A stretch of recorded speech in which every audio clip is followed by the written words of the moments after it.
Okay, let's talk about Taming of the Shrew and Much Ado. I just saw these plays side by side. First Much Ado, next Taming of the Shrew, at the Utah Shakespeare Festival. And there's a lot to digest.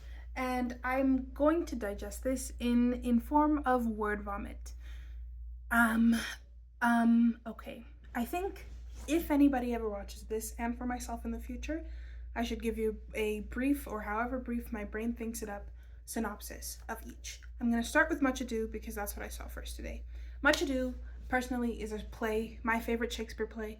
I've read it many times. I've seen it multiple times. I've cut monologues. I have parts of the show ingrained into me. I love this show. It is at its core about these two individuals, Beatrice and Benedict. Beatrice is vehemently opposed to getting married. She is strong in her resolve. She does not want to get married. She sees no use in men. She thinks of them as a burden, and she wishes God would rather strike her down than have her be tied to a man.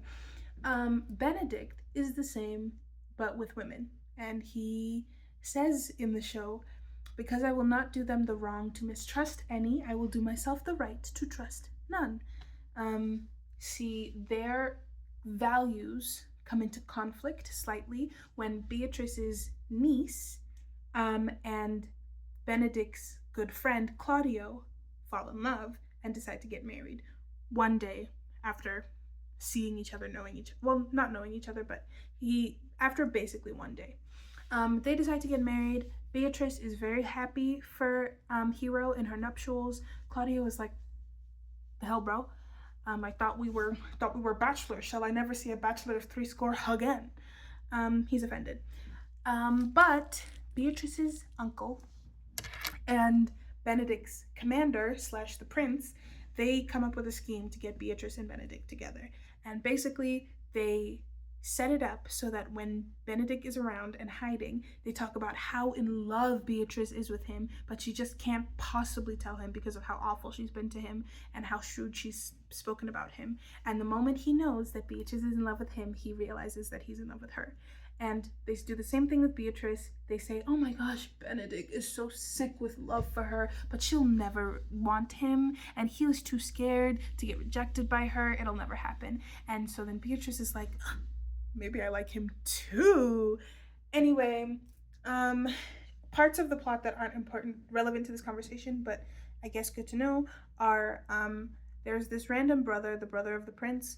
He doesn't like him, and so he's like, I'm gonna ruin this whole wedding situation. And he makes Claudio think that Hero is cheating on him and therefore not a perfect little flowery virgin. And then on their wedding day, Claudio rebukes her in front of a crowd, saying that she is unclean and impure and not a maid and unfit to be wed. She faints. He leaves. Then Beatrice, being very upset, everyone's very upset. Hero's own father is like, I would rather you be struck dead than live with this shame. Anyway, the friar is there. This is actually, religious figures tend to be pretty good in Shakespeare stories. And he's like, hey, I have a pretty good feeling, and I'm with God on this one, that she is innocent, and this is some sort of massive misunderstanding. So here's what we're gonna do. We're gonna pretend like she's dead, and then them hearing that what they said struck her with death, they'll feel bad, and then feel remorse as opposed to hatred. And in the meantime, we can figure out what's actually happened. They all agree. Beatrice, being so sick with what's happened to her sister, which I need you to understand in context, is like I said, her dad is like, I'd rather you be dead than live as my daughter with this shame, right? It's intense. Beatrice is sick with grief, and then Benedict is there, and he's like, ooh, don't be sad. And she's like, why are you comforting me? And he's like, because I love you. And she's like, oh, I can't say that I love you because I can't be happy. She has this wonderful, wonderful monologue. She's like, if this were any other moment in time, I would feel compelled to tell you that I love you too, with everything that's in me. But because of the grief of my cousin, my niece, I am so guilt stricken for her, and it makes me sick. And he's like, what can I do for you? I'll do anything for you. And she's like, oh, if I were a man, Oh, that I were a man, I would eat his heart in the marketplace, but I am not a man. Um, something, something. Oh, that I had someone who would be a man for me. And it's a beautiful monologue. So beautiful. I have it memorized, but not in this moment. But it's gorgeous, and she's just expressing this deep frustration that she feels wronged, and she knows what she would do if she had the power to do it, but because she's a woman, she just can't. And she wishes that she had somebody who could defend her in the way that she needs to. Not in like a helpless way, just in like a I'm stricken by the laws of my society, which I think, and I'll talk about this more in a second, but for Shakespeare's time, for our time, that is a truly feminist message. It is not self-inflating of this fantasy where women are incredibly powerful, and it is not having her conform to him and beg him to help her. She's just expressing a true and deep and honest frustration with the circumstances she finds herself in. Benedict, after a while, is like, you know what, I will be that man for you. I will challenge Claudio to a duel. And to cut this whole story short, they find out that it wasn't actually her, it was a setup. He feels really bad. He goes to her grave, Claudio, and he's like, oh, I'm so sorry. And then the dad is like, well, come to my house later and you'll have to get married to my brother's daughter, who looks just like my daughter. And then he gets to the wedding day, goes to marry her. She takes off her veil. It's her. They're like, they get married. That's slightly problematic, but whatever. Anyway, the heart of the story is Beatrice and Benedict. Benedict, who at the end, after Claudio and Hero get married, decide to marry each other, and it comes out that like the way they found out their feelings for each other was false, but their feelings in themselves aren't. And they both struggle to say that they need each other and that they want each other. But fundamentally, they are both deciding Beatrice is who she is, stays who she is. Just now she's allowing herself to rely on another human being, and Benedict stays who he is, and he doesn't ask her to change, and she doesn't ask him to change, and they just decide to be themselves together, and that they would much rather prefer going through life together. Beautiful, wonderful, amazing. Written by a more mature Shakespeare. Keep that in mind. Now, we go to Taming of the Shrew. I knew nothing about this. There's a lot of contrast from my personal experience and how I went into Much Ado and how I went into Taming of the Shrew. Knew nothing about it, but I have studied Shakespeare. I've done Shakespeare, so I wasn't like thinking I was going to be confused. Also, they do a really good job of presenting Shakespeare in a way that isn't confusing, like it should be. The way this production started is with, apparently I hear something that most productions of Taming of the Shrew don't do, which is a drunk lower class person who's being not very nice to this woman, and then a noble comes in with his servants, or in this case her servants, and she's like, you know what would be really funny is if we like dress him up and we take him to my castle, and then when he wakes up and he's hungover and stuff, we make him think that he is a noble and he's amazing, and then we have him watch a play and then pretend like all of the life that he's lived before this was a dream and he's woken from a 15-year dream. How funny would it be to see him do that? And let's do it. So they do it, they dress him up, he wakes up, he's like, where am I? And they're like, you're our lord, you're amazing. He's like, oh, okay, slay, I guess I am. And they're like, my lord, the players have come, they're coming to show you a play. And the play that they are showing them is Taming of the Shrew. So in this context, it is a play within a play. And the whole production, we are watching what someone else is watching. So there's a bit of farce there. And the way they played it in this production was very campy. Their costumes were very like colorful patterns and everything. It was honestly very aesthetically pleasing. Anyway, here's the story. There are two sisters who are the only children of a very, very rich man. One of them, the younger, is lovely and fair and lovely and demure and sweet. The other of which is a feral wildcat who has a sharp tongue and nobody wants, But the dad, there's two suitors who really, really want the younger sister. Her name is, starts with a B, but not Beatrice, is it? I don't know. We're gonna call her the younger sister. They both really want her, but the dad is like, listen, y'all, I'm not even gonna consider my youngest daughter getting married until my oldest daughter gets married. So sorry. And they're like, who would want to marry her? Her name is literally like Catherine the Cursed.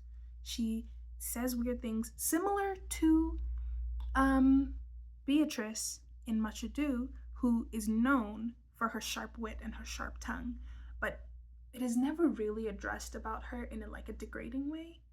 A little bit, but it's they're like, it'll be hard for her to find a husband, but she doesn't want one, so it's fine.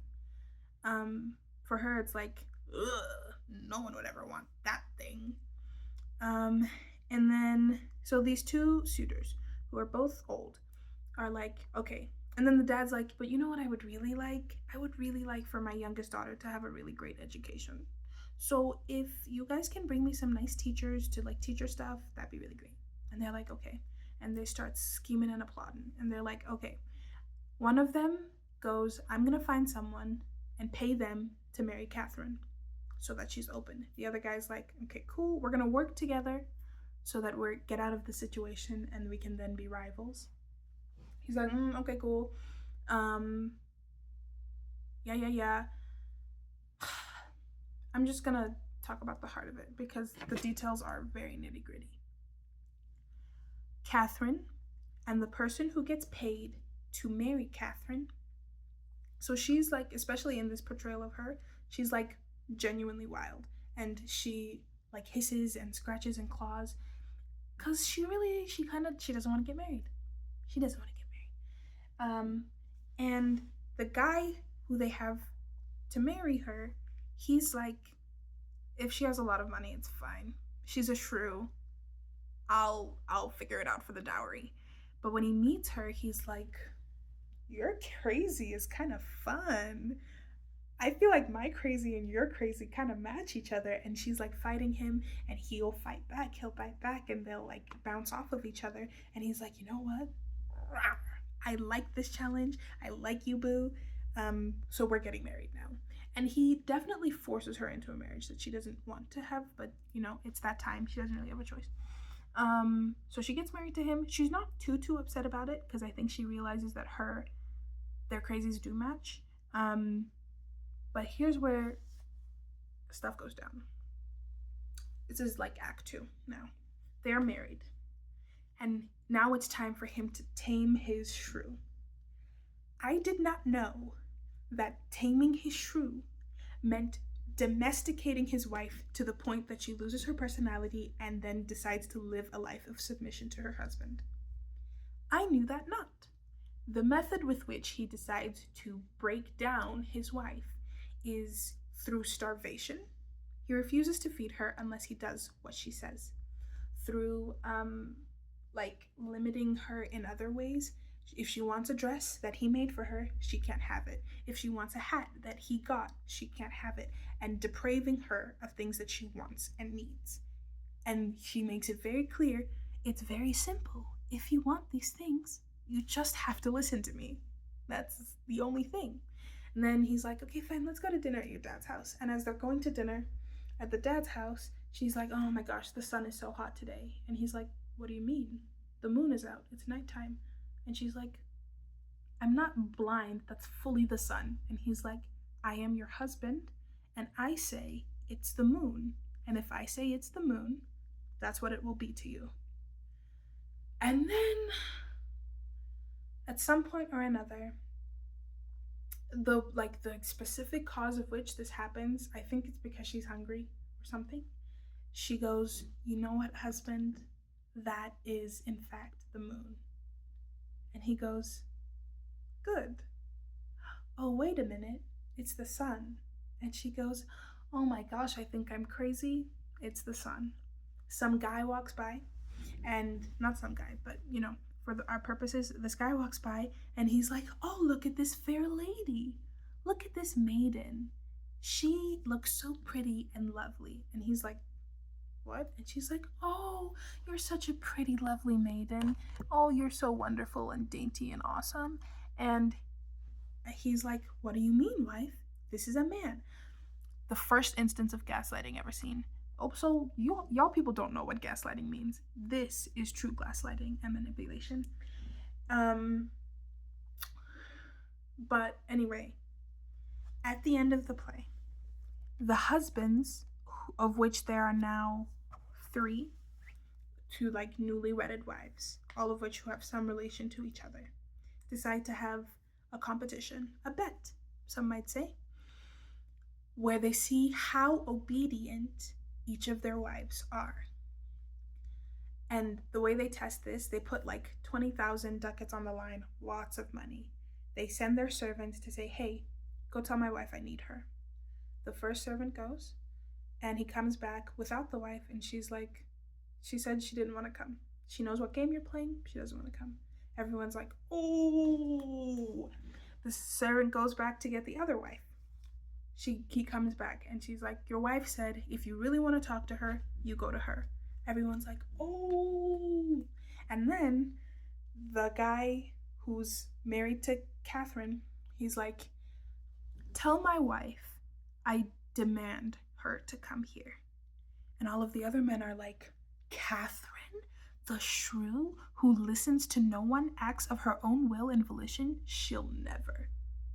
The servant comes back with Catherine trailing behind her, and she says, what do you need, my husband? He says, go and get the other wives. She goes and gets them. Everyone is shocked. Catherine, listening, obeying her husband without question, without a fight. Her husband stands there proudly, presenting his wife, and he says, basically like, tell them what you've learned, my wife. Or tell these women what they're doing wrong. And she's basically like, you women who knit your brows with scorn and frown on your husbands who all they ever do is go out into the world and work and do the hard stuff, just so all you need to do is be at home when they come home and say, hi. The bargain is they work and they slave and they do all this hard stuff for you, and what you get in return is their love. And by that means alone, you should worship your husband. Your hand should be but something that is under his foot, and if he says step, you let him step on your foot. A woman is to her husband like a servant to his prince. That's what she's learned at the end of this play. It's a long speech, and everyone, the wives, the husbands, her father, are looking at her in awe, probably thinking, wow, that's the ideal woman. That's the wife I should be. That is the position I should be in. That is the mentality to have.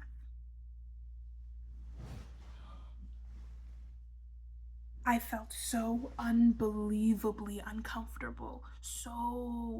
I was sinking in my seat, and other people, there was this older couple next to me. I don't know how they were reacting, but people were clapping because it was the end of the play, or like, I don't know, her speech. It was a long speech.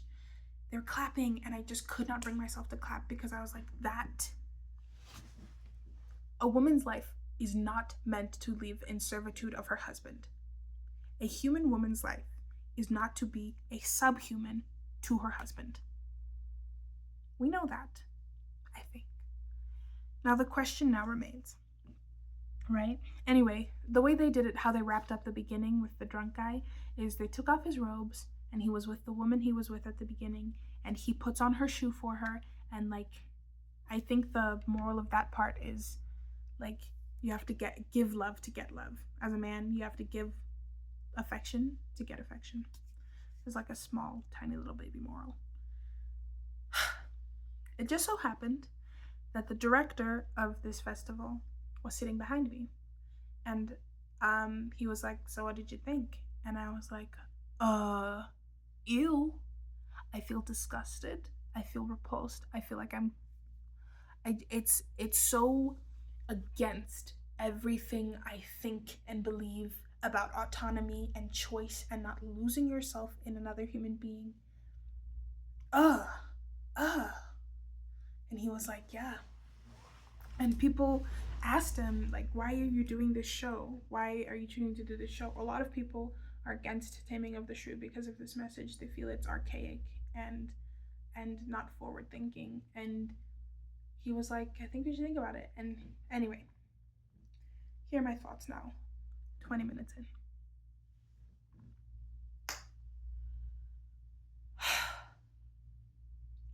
Taming of the Shrew, in context with Much Ado About Nothing. See, Taming of the Shrew is a younger Shakespeare, which I think is important to keep in mind, because Shakespeare, the same Shakespeare, I believe, I'm not a multiple Shakespeare theorist, the same Shakespeare who wrote Taming of the Shrew, who wrote Catherine, also wrote Beatrice, a woman who is complex and deep and thoughtful and smart, and a character with whom current stories in modern day media struggle to portray. Just a real woman who has a life outside of a man, who chooses to be with a man, who struggles with that, who is complex, and a human woman 500 years ago. Is the same Shakespeare who presented us with Taming of the Shrew. And I think those two things in tandem make for very interesting and complex conversation, because Shakespeare was an observer. It's a very like Aristotelian way of thinking, a posteriori, right? You observe and you present what you observe, and through observation you can learn basically anything you need to know. That's like a posteriori, right? If I'm saying that right. And I think he observed that life of and also found that as an interesting question of the tamed woman, of the subject woman, and of the woman who chooses to be unmarried, and then what her process is like when she finally decides that she would like to be married. Just observations. And I was speaking to someone after the show, someone who's like my senior alumni, someone who I really look up to, and he was very like, I don't think this show, I did not like this show. I don't think this show needs to be done. I don't think this is a lifestyle that needs to be portrayed anymore of Shakespeare's works. This is not my favorite. And I was like, I agree, but I think it should still be shown, because things, media, stories shouldn't make you feel comfortable all the time. They should make you feel uncomfortable, because that uncomfortable feeling lets you challenge your beliefs and lets you ask yourself, like, what do I believe? Why do I believe that? Right? And like I could even hear it as I was walking up, the conversations that were happening, and Michael Barr, he was like, the things that tend to happen in these conversations, like they have talkbacks after shows, is that there are like older couples who like hold hands during that speech and like understand it and feel like, oh yes. And then there are younger people who are like, ew, like me, who feel like that way of thinking, that way of life is so archaic and dangerous and unhealthy. And the fact that those two people can watch that show and have that conversation, I think is incredibly valuable. And the purpose of theater and the purpose of media. And then this is where I kind of got to maybe educate my senior on some things. In that, like, so I was like, have you ever heard of trad wife content? And he was like, what's that? And I was like, it stands for like traditional wives. Current, modern day, young people who are choosing to live a life and broadcast this message of I am a woman And I believe that my role as a woman is to live for my husband at my husband's behest. And he is the provider, he is the master, he is the overseer of my family and my life. I live for him, basically. Real human, modern day people broadcasting this message out to the world. Like, here's an example. I don't know if you guys know about this, but there was a video of a trad wife content creators that went viral from their like ring cam, where this woman who is fully pregnant, visibly fully pregnant, and she asked her husband to do this task that involved chemicals that she didn't feel comfortable doing, that made her feel sick. And he was like, just put on some gloves and do it yourself. And she was like, I don't feel good about it. I don't want to do it. Can you please just do this thing? Or go to the store and get this thing. And he was like, just, I am your husband. Do what I say. I said, if you would just do what I say, this wouldn't be so hard. And he started yelling and shouting. And it got to the point where she was like, I love you. I respect you. You are my husband. But I don't feel comfortable doing this. And then I think she left and he was very angry. This was then reacted to by another trad content creators, where the husband, who looks like a 14-year-old man baby, this is an observation and not an insult, was like, I don't understand why she just didn't do what he said. Like, that's a woman's role, is to listen to her husband. Things would have been so much simpler if she would just listen to what he said the first time. And his wife, who is a young person, who I'm pretty sure is younger than the age of 30, was like, she said something at the beginning about like, oh, this is bringing back memories that like I don't want to bring back. It's making me emotional. I'm going to try and think straight. And the husband laughed at her. And then she was like, I just feel like, yeah, she should have, listened to her husband, because that's a woman's role, is to listen to her husband, and blah, blah, blah, blah, blah.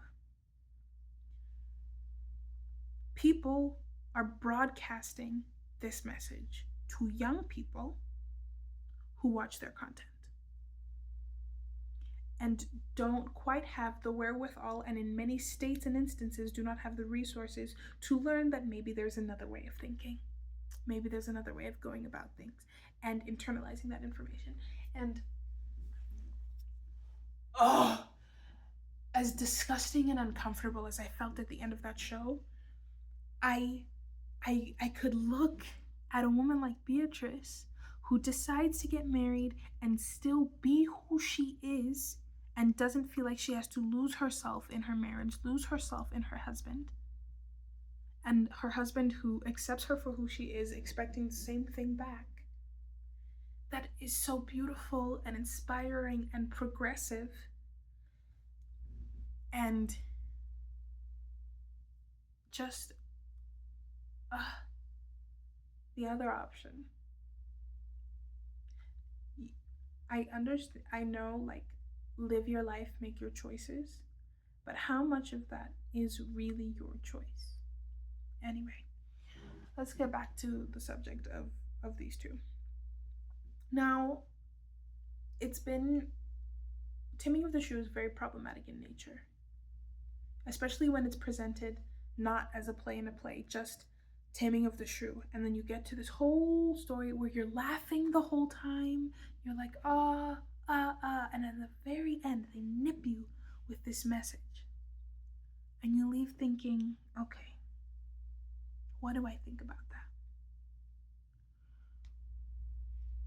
Because of Twitch and Discord and Reddit and YouTube and Instagram and Snapchat and Twitter and Truth Social, you and your beliefs get to live with 1,000 other people who believe that thing with you.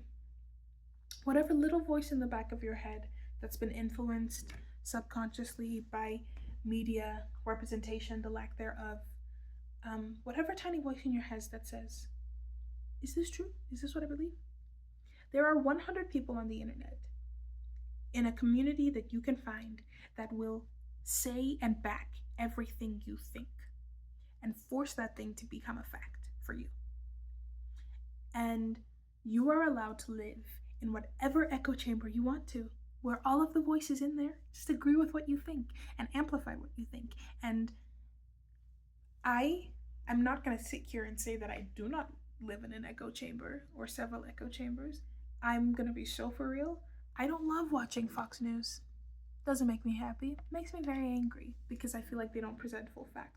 I don't think other news stations present more fact, but I am choosing as a consumer to not consume Fox News. I do. I watch clips if I, want context. But anyway, I don't consume a lot of like news channels, but that's just an example. So I can say that the echo chambers I choose to live in are ones that preach body positivity and true feminism, not like extreme feminism or fake feminism, and equality and equity and progression and all that jazz. That's the echo chamber I choose to live in. The echo chamber other people choose to live in tells them that elections are false and that certain groups of people are lesser than them or evil or lizards. You get to choose to be in that echo chamber, and everyone in there will agree with what you think. That's so dangerous. You get how dangerous that is when your beliefs cannot be challenged, when you can live in a world where everything you think is true. It's insanity. Okay? Now, let's say a trad wife contenter gets to see a production of Taming of the Shrew, and they get to see Catherine the Cursed, who, for all intents and purposes at the beginning of this play, was a human being, a fully fledged, complex human being, I think. Like, you don't exactly know why she doesn't want to get married or why she behaves the way she does, but she does. And everyone kind of just deals with it. And she is a person, she has a personality. And you watch her over the course of this play get forced via deprivation, literal starvation, and gaslighting, the real kind, make the choice to become subservient to her husband and lose all of the beautifully weird parts of her personality that you appreciated at the beginning of this show. And maybe you come out of that show listening to her whole long monologue about how, your husband is king and God. And I think you have the opportunity to ask yourself how you feel about that.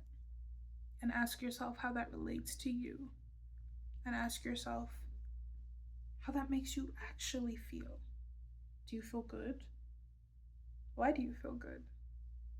Do you feel like your message is something you believe in?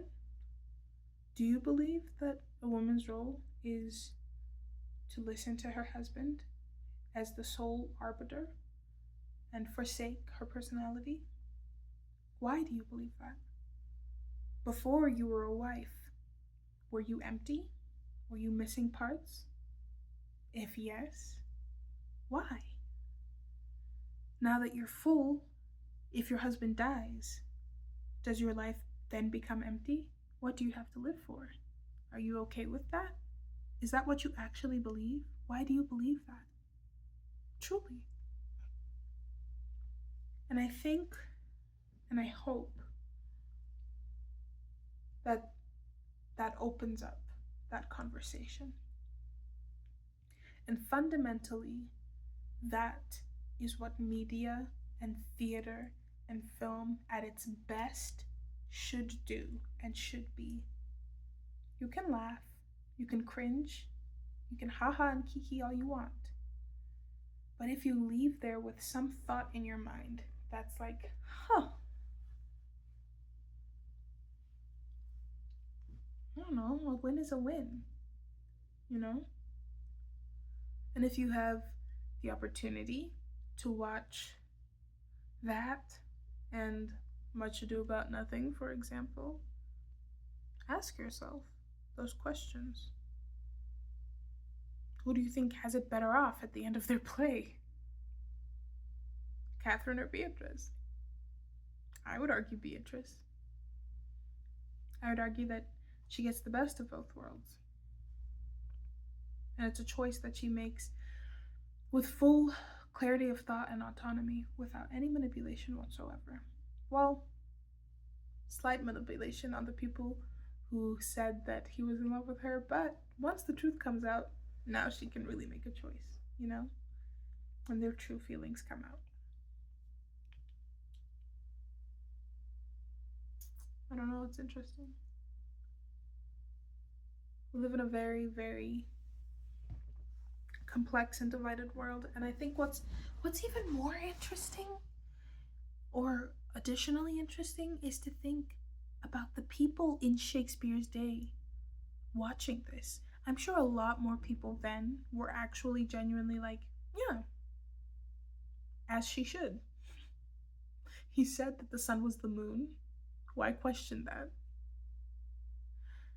And then, a couple years later, he presents them with Much Ado About Nothing.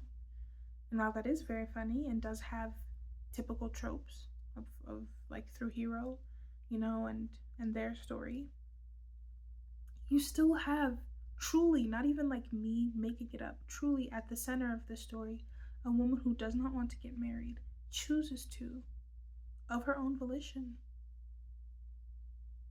That's the story. And I wonder what they thought about that, what they were talking about.